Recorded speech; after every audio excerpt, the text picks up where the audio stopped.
He might show up some more, but basically he needs us ignoring him.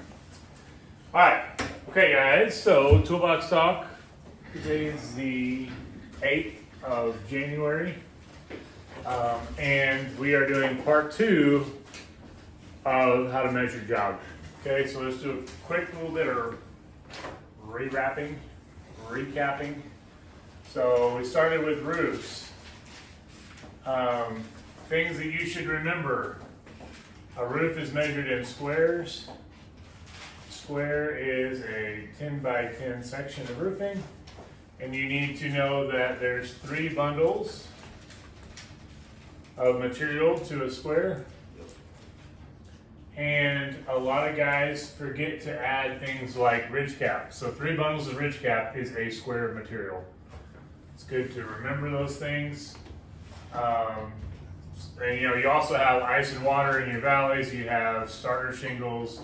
You have vents, other things you need to factor in. And then typically we are 5 to 7% waste factored in. So say a roof is 20 square, that's what it measures at, including the ridge cap. Then we do 20 square plus 7% to get our final material quote, okay? That's a basic recap. Metal is similar in a lot of ways. There's other ways you can do it, but those are the basics. Then we went on to siding. Siding, we started off with siding actually. But Did we start? No, we did roofing first, then we did siding. So siding the was... first one I took notes on was siding. On the second, we did vinyl siding. Yeah, so siding, we talked about how gables, right here, gables, the way you measure a gable is you measure the bottom, say this is 30, then you measure up, length times width, so whatever this would be, say this is 12, so 30 times 12 equals something, whatever it was, and then that number you'd multiply by 0.75 to get your triangle. So it actually reduces it down. It's called math. It works. There's other parts of siding, but that's one of the things that maybe people don't think about is how to properly measure a triangle. Then we went into drywall. Drywall, which was pretty simple most of the time, same percentage, 5 to 10% waste. And we talked about industry hacks. Industry hack for drywall is what? If the footprint of the house is 1,000, then if you times 3 it, you should come up with all the drywall needed. Yeah, It'll be close. 8-foot walls, but If it's 8-foot walls, if it's 9-foot walls, it's times 4. If it's 10, it's 4.5. So make sure you keep that in mind. Obviously, the best approach on those things is to fully measure every wall. But if you're doing quick and dirty math, you're going to be in the ballpark. Okay. Now we are on flooring, which I think we started to talk about. Well, we did paint too, right? Paint's pretty much the same thing. You need to factor in more waste. 20% waste on paint. So paint would be 20% waste for various factors. The same principle as drywall though for the most part because you're doing the ceiling and the walls. Make sure that you know that most coverages on paints is between 200 to 400 square feet per gallon. And so, as you're calculating up your paint amounts, or you're ordering materials for a job, stay on the safer side, like say 250 to 300. If it's primer, maybe you're going to get 350. If it's really good paint, you might get 400. You never know. But I'd rather have a little extra than not enough. Okay. Flooring. So flooring is something that would be normally pretty simple. Say your house is a 1,200 square foot house, okay? Then you normally need 1,200 square foot of flooring. Pretty simple, you know. Now, if you factor in 5 to 10% waste, then you need an additional, 120 square feet. So your overall flooring order, instead of being 1,200, would be 1,350 or something like that, okay? Things you need to factor in when you're doing flooring is, you know, depending on what kind of style of flooring it is the cutoffs from this end, similar to siding. So you have end A and end B. End B. Typically, if you're careful with your waste, you should be able to use end A's over here and end B's over here. So typically you'll see guys who are organized, they stack their cuts so they can use them on the other end, okay? If you're doing that correctly, you shouldn't have like a ton more waste than normal, okay? You know, you're always gonna have waste on your edges, you know, right here, because you can't really use the end of that piece for much. But flooring's pretty simple. Linoleum, certain kinds of flooring, you really have to factor which way you're going to be going, whether you're going, you know, lengthwise or across. And some of that stuff goes into like planning when you purchase material. So say we just did a job recently where if we'd have ordered, let's see, we have a big room here, and this is a big room right here that's 20 by 19, okay? So like for certain kinds of flooring in linoleum, it only comes in 12-foot rolls. So you have to factor that in when you're ordering product, because you know you got a 12-foot seam. Is your seam going to be right here in the middle? Is it going to be you know, along the edge? You need to factor that in on which way you lay your flooring. Just because, well, we always lay our flooring the longest direction, whichever way that is, because that's kind of typically our general rule. Well, on linoleum, that won't work. You know, you're trying to hide a seam. You don't want an extra long seam. You want a short seam. You're trying to maximize your product. So we probably lay it to where the planks all look like this, so we have a shorter seam instead of a longer seam. So sometimes those things do apply when you're ordering flooring for linoleum. I don't recommend linoleum, you know, but it is what it is. So keep that in mind. Other than that, my recommendations for flooring is that you tell your customers, hey, look, unless your floor is perfectly level, unless your floor doesn't have any issues, you should plan to replace it in 5 years, and we only warranty it for 6 months. Because flooring has lots of issues, and you don't want to get stuck trying to repair something that's not going to last long term, especially nowadays. Some of the click together flooring, I've heard like reports that it's starting to come apart. We want to try to be careful about those things, you know. So that's flooring in a nutshell.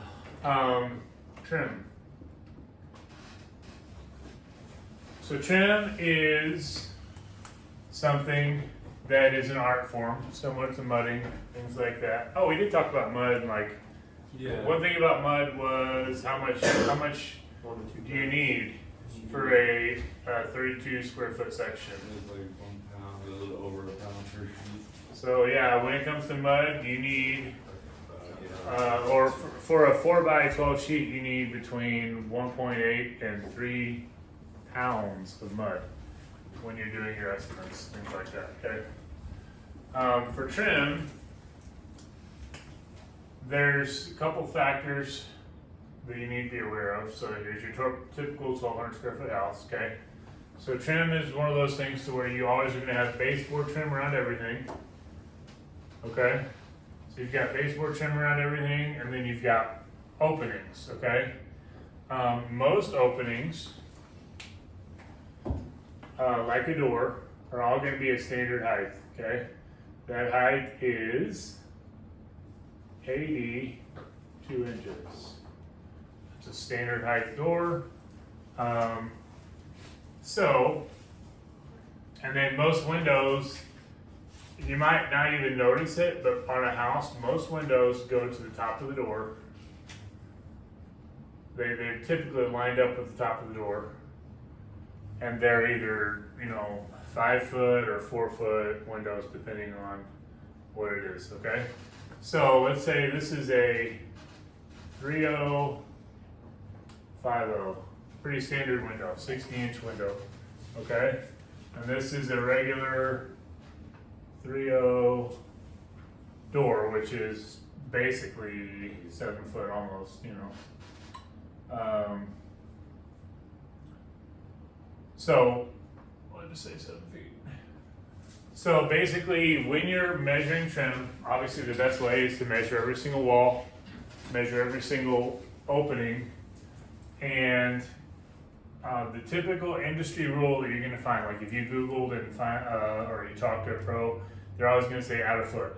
Okay, so typically on a door, you're going to measure 82 inches. You're going to plan for 8 feet.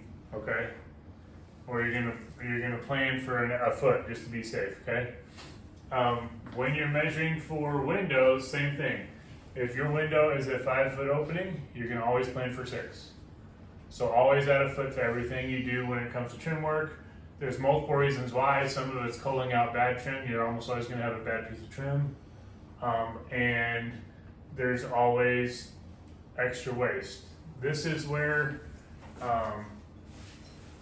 when measuring, this is where, similar to flooring, you need to be very aware of your sizes so you don't have too much waste. So size matters when it comes to trim, okay? The reason why I say that is if I buy 8 foot trim because it fits in my car, then I'm going to use an 8 foot stick right here on this door, and I'm going to have a 1 foot cutoff, okay? Now, if I buy 14 foot trim, I have a 2-inch cutoff. So I'm saving money because I'm buying a 14 foot stick of trim. So I can get 2 pieces that are useful out of this door, or I can get a whole bunch of 8s, or a whole bunch of, now they do, like Lowe's will make like contractor bundles of 7 foot trim, which would do one side of the door each, which is handy. But there's a reason why you wouldn't buy stuff like 8 foot sticks of trim. Okay, so you always factor that in. So typically, trim carpenters buy 14 or they buy 16 foot trim. Okay, because you're going to have less waste when you're doing standard openings, standard walls. Most rooms typically are in the 12 to 16 foot range. So if you're buying 16 foot trim, which is what we recommend, you're going to be much safer being able to do 1 piece on each wall of a room, and then factoring that in when you're doing it. So if you notice bundles of trim when you go to buy trim or when you're measuring for trim, they'll have bundles that are 14 foot, and you're like, why is this 14 foot? Well, it's because you get 2 out of 1. So it's good to keep that in mind when you're ordering. It does suck when you don't have a ladder rack or you don't have a van to be able to haul it. But typically, my recommendation when it comes to measuring trim To get a truck. is to get a truck, order it, and add a foot to every wall. So like in a 12 by 12 room or in a 10 by 10 room, I'm going to order 4 sticks of 12 foot. Okay, so I'm gonna have extra, but that's fine. I'll waste it if I need to, or I'll do 16s or something like that. But typically, always give yourself an extra minimum 10% for trim, if not 20%, for your own sake. Okay. So that is the basics of measuring. Something that I do, just to kind of wrap up, like say I'm measuring for a job, is I will always start my list with the site address. So I'm just going to say 200 site, and then I'll make like some basic notes, you know. So like I'll have the address at the top, and then I'll make notes of what the house is, just for my records. So I'll be like ranch style house. So then automatically I know it's a rectangle, okay? Just so my mind is already kind of like figuring out which way it works. And then whatever I'm measuring, I'm going to be pretty clear on whether I measured exact or whether it's a guess. Because if it's a guess, you always need to factor extra. You know, so if I measured all the walls, then for trim especially, it's always linear feet, it's not square feet. So I'll have, you know, on a house I'll have 2,000 linear feet of trim that I need. And I'll divide that by a one trim board that's 14 foot tall. So I divide that by 14, okay? Linear is this right here. This is a linear line.